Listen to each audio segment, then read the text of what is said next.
En este primer video de la unidad 2 vamos a trabajar con las generalidades de las funciones.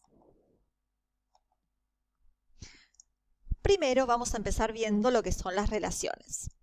Supongamos que tenemos dos conjuntos A y B, como vemos en la pantalla, y podemos definir distintas relaciones entre elementos de ambos conjuntos. Un ejemplo es: X se relaciona con Y si solo si X es menor que Y. Por lo tanto, tenemos los pares 1 y 2, porque 1 es menor que 2, 1 y 5, 1 y 9.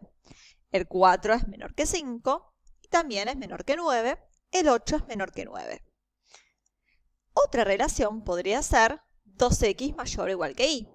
Por ende, el 1 ahora se relaciona con el 2, porque 2 por 1, 2 es igual que 2, por lo tanto cumple la relación. Este símbolo, siempre recuerden, es mayor o igual. ¿Sí? O sea, tiene que cumplir una de las dos. A su vez, el 4 se relaciona con el 2, porque 4 por 2 es 8, que es mayor que 2, que también es mayor que 5. No se relaciona con el 9 porque no es mayor que 9. El 8 se relaciona con el 2 porque 8 por 2 es 16, que es mayor que 2, lo mismo que 5, lo mismo que 9. Pero ¿qué pasa? Vamos a ver qué tiene que cumplir estas relaciones para ser consideradas funciones. Vamos a ver la definición. Una función f que va del conjunto A al conjunto B es una relación que le asigna a cada valor del conjunto de partida A un único valor del conjunto de llegada B. Estas palabras que vemos en rojo, cada y único, representan las dos condiciones para que una relación sea función.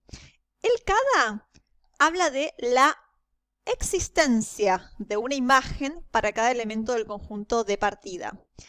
Y el único habla de la unicidad, o sea que esté relacionado con un único elemento del conjunto de llegada B. Como vimos en los anteriores casos, no se cumplía la unicidad, pues algunos de los elementos del conjunto de partida estaban relacionados con más de un elemento del conjunto de llegada. ¿Sí? Vamos a ver ejemplos, a ver si son o no funciones. Primer ejemplo, tengo el gráfico de una f que va de R en R. ¿Es una función?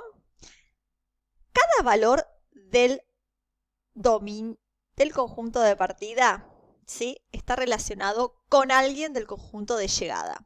Y eso pasa con todos. Y la relación es con un único elemento del conjunto de llegada, por ende es función.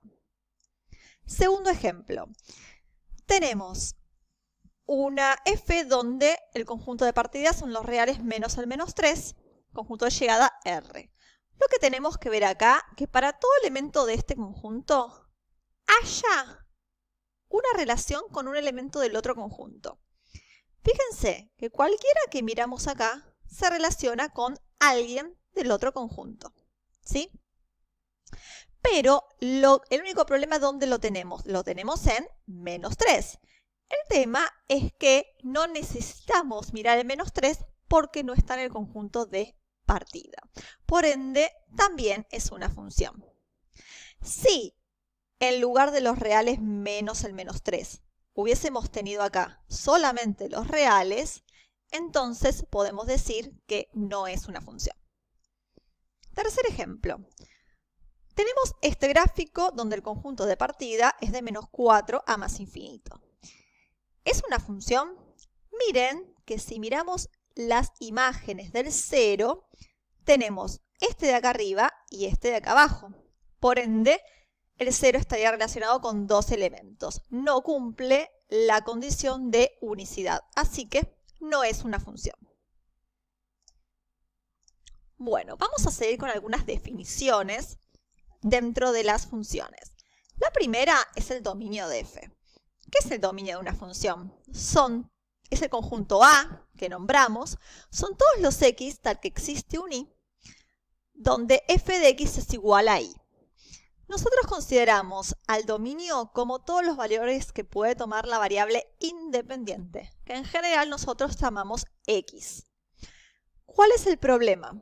El problema es cuando está dado mediante una fórmula, la idea es encontrar todos los x donde podemos hacer la cuenta.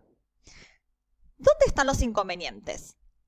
En las funciones cuyo denominador contiene alguna x, entonces le tenemos que pedir que el denominador sea distinto de 0, o el radicando de una raíz de índice par debe ser mayor o igual que 0, porque no podemos hacer raíces cuadradas o cuartas de números negativos. Por ende, tenemos que tener en cuenta estos casos. Así que vamos a ver ejemplos. Hallar el dominio de las siguientes funciones. 1. F de x es x menos 2 sobre x al cuadrado menos 5x más 6. Vamos a hallar el dominio. ¿Cuál es el problema acá? Que el denominador podría dar 0. Entonces lo que vamos a hacer es buscar los ceros del denominador. Esto vale para x igual a 3 o x igual a 2. Por lo tanto, el dominio son los reales menos el 2 y el 3, porque sacamos aquellos valores que hacen 0 el denominador. Segundo ejemplo. F de x igual a la raíz cuadrada de módulo de x menos 2. ¿Qué le tenemos que pedir? Tenemos que pedir al radicando, que es solo lo de dentro de la raíz, que sea mayor o igual que 0. No nos olvidemos el igual, porque la raíz de 0 es 0. Vamos a despejar, pasamos el 2 sumando y abrimos el módulo. Nos queda módulo de x mayor o igual que 2 o, perdón, x mayor o igual que 2 o x menor o igual que menos 2. Quedando el dominio de menos infinito a menos 2, unión de 2 a más infinito. Tercer ejemplo, raíz cúbica de 2x más 4. ¿Qué pasa con la raíz cúbica? La raíz cúbica no tiene ningún inconveniente con los números negativos, por lo tanto el dominio van a ser todos los reales. Sigamos con más definiciones. La imagen de f. La imagen de f es un conjunto que está incluida en el conjunto de llegada B. Se define como lo si, tal que existe un x en el dominio de f, tal que f de x es igual a y. Podemos pensar que la imagen son todos los valores que toma la variable dependiente, en nuestro caso y. Conjunto de ceros. Conjunto de ceros son los x en el dominio de f, tal que f de x es igual a 0. Gráficamente son los x donde corta al eje x. El conjunto de positividad son los x en el dominio de f, tal que f de x es mayor que 0. Por ende sería los x donde la función queda por encima del eje x. El conjunto de negatividad son los x en el dominio de f, tal que f de x es menor que 0. O sea, son los x dales que el gráfico de la función queda por debajo del eje x. Tanto el conjunto de ceros de positividad y el de negatividad no tienen elementos en común y los tres juntos, unidos, forman todo el dominio de la función. En sus intervalos de crecimiento y de decrecimiento. Intervalo de crecimiento se define a los x en el dominio tal que, si en ese intervalo agarramos un x1 que es menor que x2, entonces f de x1 también es menor que f de x2. Conserva el orden en el crecimiento, ¿sí? Viéndolo gráficamente uno dice dónde sube la función, para tener una idea intuitiva. ¿Dónde decrece la función? Decrece son los x en el dominio de f, tal que si x1 es menor a x2, f de x1 es mayor a f de x2. Cambia ese orden. Viéndolo gráficamente estamos viendo en qué intervalos la función da decreciendo, ¿sí?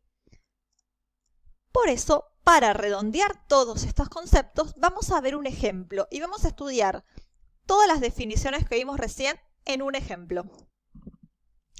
Miremos este gráfico. ¿Cuál es el dominio de esta función que hemos graficada? No vemos ningún agujero, no vemos ninguna asíntota, por lo tanto vamos a considerar que su dominio van a ser todos los números reales. Ahora, ¿cuál va a ser la imagen? La imagen es algo que se saca a través del gráfico, mirándolo, ¿sí? Si nosotros vemos qué valores de y toma esta función, es como pensar que aplastamos la función al eje y vemos qué valores de y toma, ¿sí? Como vemos acá, a partir del menos 3 para arriba, todos estos valores son tomados por la función. Por ende, la imagen va de menos 3 a más infinito. menos 3 incluido, ¿sí? Bueno, ahora, ¿dónde la función toca el eje X, o sea, el conjunto de ceros? Lo vemos acá, en menos 2, en 0, en 2 y en 4. ¿Dónde la función es positiva? Miren, está la parte que está arriba del eje, está esta partecita, sería de menos infinito a menos 2. La otra partecita sería de 0 a 2, de acá a acá, y después a partir de 4. Ahí lo tenemos escrito.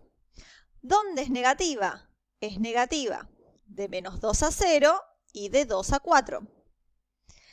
Ahora, ¿dónde la función crece? Y la función, fíjense que empieza a crecer a partir de acá. O sea, de menos 1 a 1. Pero también a partir de acá, de 3 a más infinito. Los intervalos de crecimiento y de decrecimiento se escriben con punto y coma, no con unión, porque se piensan en forma independiente. Crece acá y crece acá, pero no se comparan entre ellos, ¿sí? Lo mismo con el decrecimiento. Decrece hasta menos 1 y decrece de 1 a 3, en cada uno por separado. Entonces también se vuelve a escribir con punto y coma, ¿sí? Bueno, llegamos al final del primer video. Después vamos a seguir con el resto de las funciones básicas.